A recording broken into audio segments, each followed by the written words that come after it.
night sky, you can see thousands of stars using nothing but your eyes, far from the lights of cities. In fact, there are many more stars in the sky which are too faint for us to see. Every single star that you can see is a part of our Milky Way galaxy, our heavenly home, that has captured people's attention for ages. The shimmering band of stars, dust gas, and dark matter that makes up the night sky captures our attention. These elements are all held together by gravity. As we navigate through the cosmos, an intriguing enigma emerges. What is the Milky Way galaxy truly? Like what it makes it up? And where does our solar system exist in the Milky Way galaxy? Astronomers have been battlefied by the fundamental questions for many centuries, and finding answers was not so easy task. But beyond its luminous beauty lies a tapestry of mysteries waiting to be unraveled. Join us today as we embark on an amazing adventure around the Milky Way galaxy, uncovering its mysteries, wonders, and majesty. Journey around the Milky Way galaxy.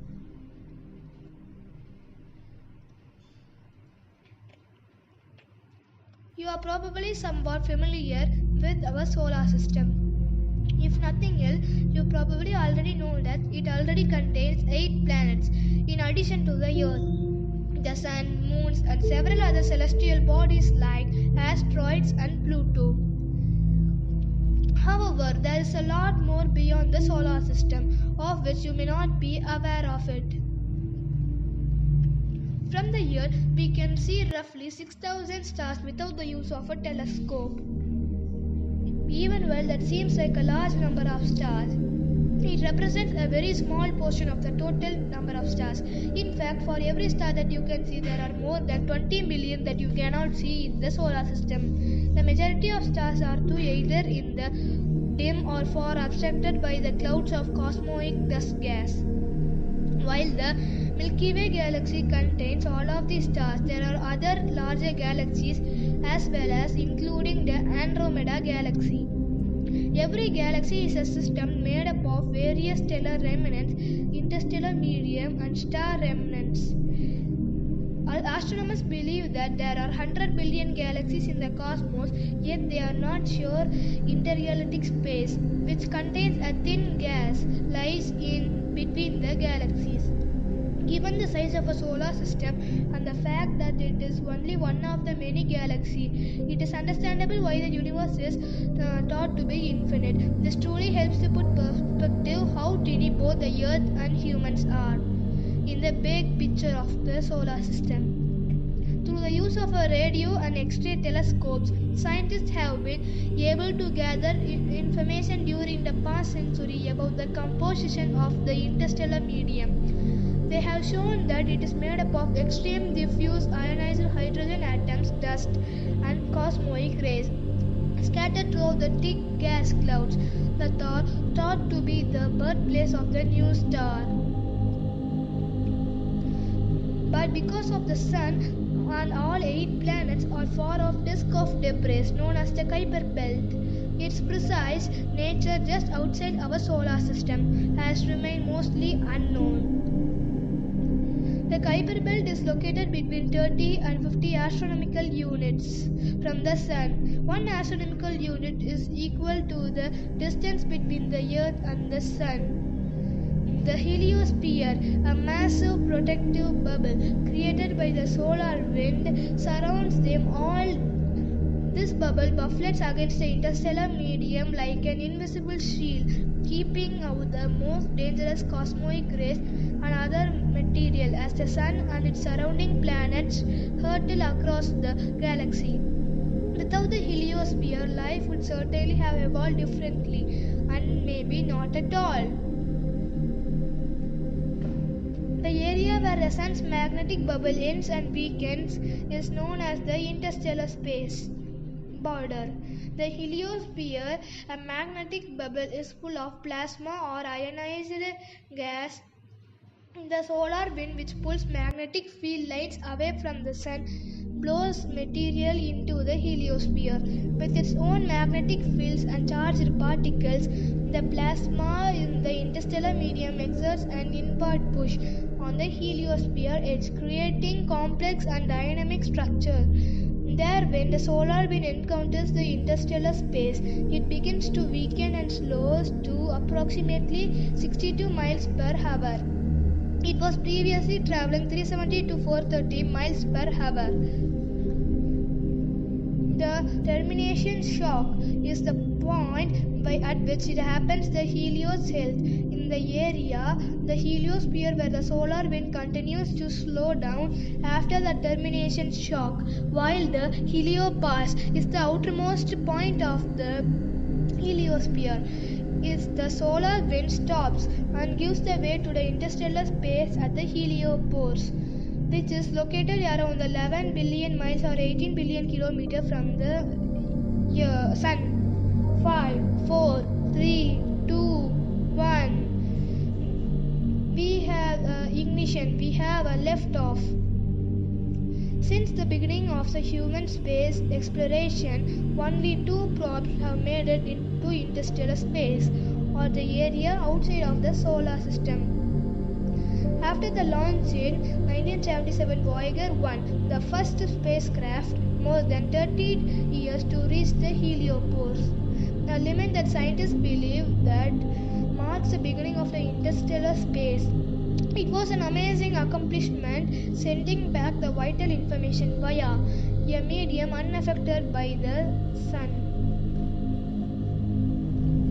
As we exit the solar system, we will reach Alpha Centauri, the triple star system, which is the closest star system to the Earth, which is located at about 4.37 light years away in the constellation Centaurus. It is a triple star system consisting of 3 stars: Alpha Centauri A, Alpha Centauri B, and Proxima Centauri. Alpha Centauri AB is a binary star system made up of Alpha Centauri A and B, which are unlike stars classified as class plus G and K respectively. These two main stars have an apparent magnitude of 0.27, making them to appear to be a single star to the unit eye.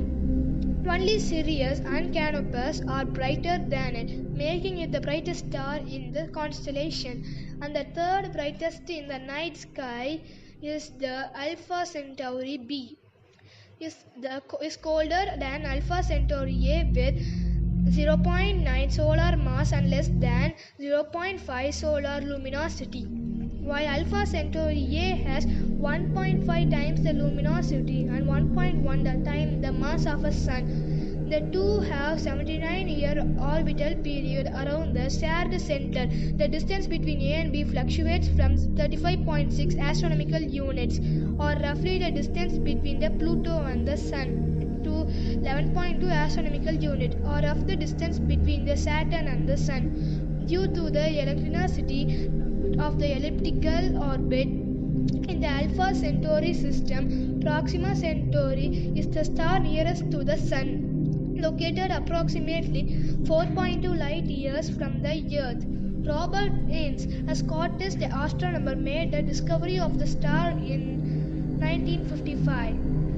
Proxima Centauri is a dwarf star, which is the most common kind of the stars, roughly 7 times smaller than the Sun, and a little more than half as hot at 3100 Kelvin. On the other hand, our Sun is 5772 Kelvin. As a matter of fact, this little star is just 50% larger than of the Sun, Jupiter. Red dwarf stars have long lives because they consume hydrogen fuel very efficiently. Proxima Centauri is expected to remain its current state for more than 4 trillion years. Although the Alpha Centauri system can be seen in the constellation Centaurus, Proxima Centauri is usually not visible to the human eye. Proxima Centauri orbits the other 2 stars in the system, Alpha Centauri A and Alpha Centauri B. Proxima Centauri takes 5,50,000 years complete an orbit of A and B with an apparent visual magnitude of 11 Proxima Centauri is the diest of the three stars. This star emits light at lower rate than of the Sun with a luminosity of 0.78% that of the Sun. However, Proxima Centauri is categorized as a flare star which is prone to massive solar flares because its brightness can vary by more than 1 magnitude in a matter of minutes. These flares, which occur multiple times a day, have the potential to be powerful enough to make Proxima Centauri visible to the human eye. The greatest solar flare ever observed in the Milky Way galaxy was released by Proxima Centauri in 2019, glowing 14,000 times brighter in the ultraviolet wavelengths than normal. Even though the Proxima Centauri will live longer than the Sun, it will eventually meet the same fate. Proxima Centauri will end up as burning white dwarf star because it does not have the mass to turn into a neutron star or a black hole when its hydrogen supply runs off.